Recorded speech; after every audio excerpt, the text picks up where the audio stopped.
Salam serta salawat termohonlah kita kirimkan kepada junjungan Nabi besar kita Nabiullah Muhammad SAW.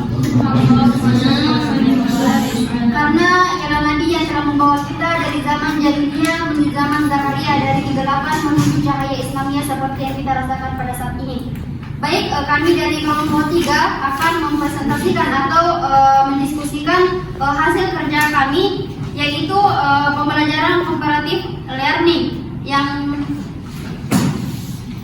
baik, di sini kami beranggotakan 5. Pemateri pertama saya sendiri dan pemateri kedua itu Syahrani, pemateri ketiga Umi, dan pemateri ketiga keempat Sri Wulandari, dan yang terakhir Syariah. Baik, di sini saya akan menjelaskan tentang definisi pembelajaran komparatif learning. Nah, strategi pembelajaran komparatif learning merupakan model yang dalam penerapannya menggunakan sistem pengelompokan atau tim kecil. Nah, biasanya ini di dalam kelompok kecil tersebut terdapat dari 4 sampai 6 orang yang memiliki latar belakang kemampuan akademis, jenis kelamin, ras atau suku yang berbeda. Sistem penilaiannya digabungkan terhadap kelompok. Setiap kelompok akan mendapatkan penghargaan atau reward dan sanksi atau punishment sesuai persyaratan yang sudah ditetapkan sebelumnya. Nah, yang kedua itu pemanfaatan strategi komparatif learning yang akan dibahas oleh pemateri kedua. Kepadanya saya persilakan.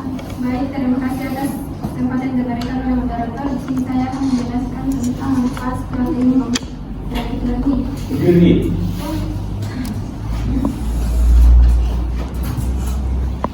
Di bawah ini adalah beberapa manfaat strategi pembelajaran komparatif learning. Yang pertama, meningkatkan pemahaman dan ingatan materi. Adalah pembelajaran dalam kelompok memungkinkan siswa untuk berdiskusi dan saling mengajarkan materi yang membantu memperdalam pemahaman dan meningkatkan daya ingat jangka panjang. Coba dulu, yang terlalu fokus ke HP itu ada di atas. Yang kedua, pengembangan keterampilan sosial. Strategi ini mengajak siswa untuk berkomunikasi dan berkolaborasi sehingga keterampilan komunikasi yang efektif. Dan ketiga, meningkatkan motivasi dalam pembelajaran. Adalah lingkungan belajar dalam kelompok menciptakan suasana yang mendukung dan memotivasi siswa untuk berpartisipasi aktif dalam proses belajar. Yang keempat, mendorong tanggung jawab individu dan kelompok. Dalam komparatif learning, setiap siswa merasa bertanggung jawab dan pencapaiannya kelompok serta berkontribusi pribadi sehingga mendorong keterlibatan yang maksimal. Yang kelima, mengasah keterampilan berpikir kritis. Diskusi kelompok dalam memecahkan masalah bersama mendorong siswa untuk berpikir secara kritis dan kreatif. Yang keenam, mengurangi stres dan meningkatkan kepercayaan diri. Komparatif learning menciptakan lingkungan yang mendukung membuat siswa lebih santai dalam pembelajaran. Lingkungan ini dari contoh kelompok meningkatkan kepercayaan diri dalam mengungkapkan pendapat dan berpartisipasi. Yang kedua, meningkatkan prestasi belajar. Berbagai penelitian menunjukkan bahwa siswa yang menggunakan metode pembelajaran komparatif learning cenderung memiliki hasil akademik yang lebih baik dibandingkan dengan metode pembelajaran yang punya kompetitif. Yang kedelapan, membangun toleransi dan penghargaan terhadap perbedaan. Pembelajaran dalam kelompok membantu siswa untuk berkolaborasi dengan individu dari berbagai latar belakang sehingga menumbuhkan sikap saling mengenali dan memahami perbedaan. Baik, itulah dari yang akan saya sampaikan. Baik, itulah tadi penjelasan dari pemateri kedua tentang manfaat. Kepada moderator atas kesempatan yang diberikan kepada saya untuk melanjutkan materi terkait dengan manfaat pembelajaran komparatif learning. Nah, untuk menilai bagaimana keberhasilan belajar peserta dalam model pembelajaran komparatif learning, pendidik itu perlu menyesuaikan metode dengan kebutuhan siswa sehingga setiap model atau metode pembelajaran itu akan memiliki karakteristik yang berbeda dan unik. Nah, ada beberapa menurut pendapat dari ahli. Yaitu yang pertama, menurut Suri itu menyatakan bahwa proses belajar adalah perubahan yang dilakukan individu untuk memperoleh kurikulum lain atau berkembang baru yang merupakan hasil dari pengalaman peserta didik tersebut. Nah, semakin sedikit usaha yang dikeluarkan guru, semakin banyak aktivitas siswa, semakin baik hasilnya. Dalam pembelajaran berkelompok atau cooperative learning itu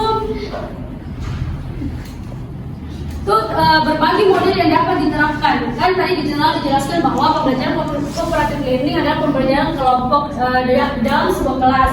Nah, yang pertama itu harus ada tahap penyajian materi. Jadi guru itu memperkenalkan indikator yang harus dicapai dan memotivasi rasa ingin tahu siswa, sehingga dalam pengenai materi yang akan dipelajari seperti memberikan materi tentang pencemaran lingkungan. Kemudian yang kedua adalah adanya tahap kerja kelompok. Nah, ini adalah tahap atau inti di mana siswa diberikan lembar tugas yang berisi bahan belajar. Jadi kayak model pembelajaran seperti itu, kayak berkelompok. Jadi mereka itu kayak disatukan untuk bertukar pikiran. Ketiga adalah tahap tes individu. Nah, mengukur sejauh mana keberhasilan belajar siswa melalui tes individual. Jadi setelah tadi dari berkelompok, kemudian juga dilakukan evaluasi tes individu masing-masing siswa.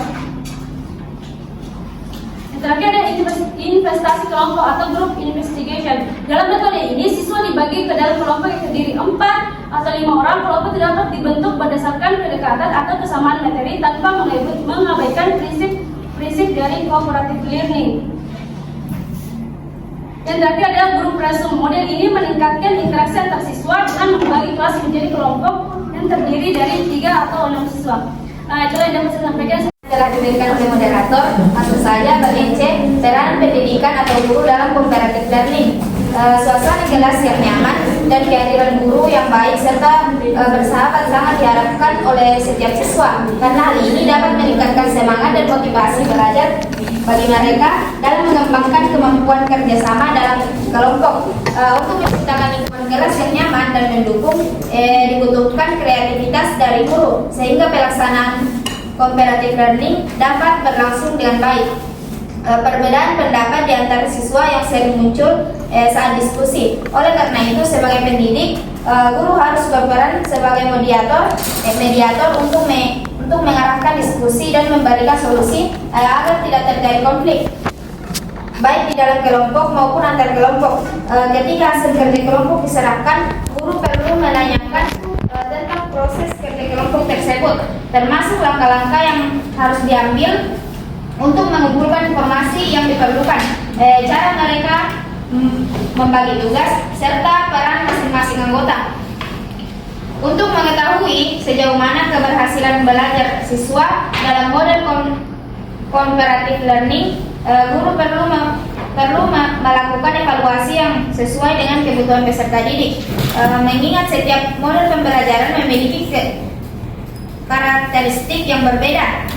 Dalam model ini, setiap siswa harus memiliki kesepakatan untuk bekerja sama dan berinteraksi dengan baik. Ada 3 hal yang penting yang harus diperhatikan dalam pelaksanaan cooperative learning. Yang pertama, pembentukan kelompok. Kelompok harus dibentuk secara heterogen dalam mempertimbangkan kemampuan akademis siswa. Alasan untuk membentuk kelompok heterogen adalah yang pertama, memberikan kesepakatan untuk saling mengajar dan mendukung satu sama lain. Yang kedua, meningkatkan relasi dan interaksi antara ras, etnis, dan gender. Yang ketiga, memudahkan pengelolaan kelas karena setiap kelompok memiliki anggota dengan berbagai kemampuan. Bagian B, memberikan semangat kelompok. Pentingnya untuk membangun semangat kebersamaan, kesatuan, dan dukungan dalam belajar di antara anggota kelompok. Bagian C, penataan ruang kelas. Penataan ruang kelas harus disesuaikan dengan filosofi dan metode pembelajaran yang diterapkan. Ruang kelas perlu ditata agar berbeda dari biasanya, dengan guru berperan sebagai fasilitator, motivator, mediator, dan evaluator. Saat proses belajar mengajar berlangsung, guru harus fokus dan pada permasalahan yang sedang dibahas. Pendidik. Baik, terima kasih atas kesempatan yang telah diberikan oleh moderator. Nah, di sini saya akan memaparkan materi tentang 3 hal penting dalam pelaksanaan pembelajaran cooperative learning. Nah, yang pertama itu pembentukan kelompok. Nah, kelompok harus dibentuk secara heterogen dengan pertimbangkan kemampuan akademik siswa. Nah, yang kedua itu pemberian semangat kelompok. Nah, penting juga untuk membangun semangat kebersamaan, kesatuan, dan dukungan dalam belajar di antara anggota kelompok. Nah, yang ketiga itu ada penataan ruang kelas. Nah, selanjutnya di sini saya akan membaca kelebihan dan kekurangan pada pembelajaran cooperative learning. Nah, kelebihan cooperative learning itu yang pertama meningkatkan keterampilan sosial siswa belajar berinteraksi dan berkomunikasi dengan teman sekelas yang membantu mengembangkan keterampilan sosial dan kemampuan bekerja dalam tim. Nah, yang kedua itu adanya dorongan partisipasi aktif dengan bekerja dalam kelompok. Siswa lebih terlibat dalam proses belajar sehingga meningkatkan motivasi dan rasa memiliki terhadap pembelajaran. Nah, yang ketiga itu ada memfasilitasi pembelajaran yang mendalam. Nah, siswa ini saling mengajarkan satu sama lain yang dapat meningkatkan pemahaman dan retensi informasi. Nah, yang keempat itu mengembangkan kemandirian. Dalam kelompok, siswa dapat mengambil inisiatif dan tanggung jawab yang membantu mereka menjadi lebih mandiri dalam melakukan pembelajaran. Nah, selanjutnya itu menumbuhkan rasa empati dan toleransi. Menumbuhkan rasa empati dan toleransi ini maksudnya adalah bekerja sama dengan siswa dari latar belakang yang berbeda dapat meningkatkan rasa empati dan toleransi di antara mereka. Selanjutnya itu meningkatkan hasil belajar.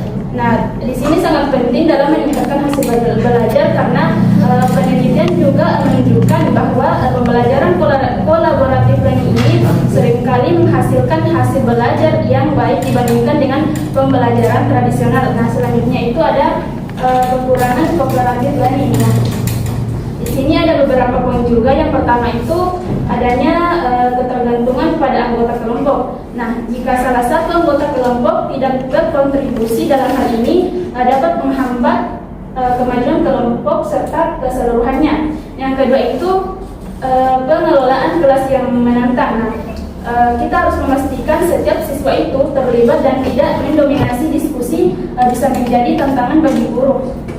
Yang ketiga itu ada potensi konflik. Nah, perbedaan pendapat dari konflik antar anggota kelompok dapat terjadi yang perlu ditangani dengan baik oleh guru. Yang keempat itu ada variasi kemampuan. Jika anggota kelompok memiliki kemampuan yang sangat berbeda, tentu siswa yang lebih lemah mungkin merasa tertekan atau malu, sedangkan yang lebih kuat mungkin merasa frustasi. Yang kelima itu waktu yang diperlukan. Proses belajar kerja kelompok bisa memerlukan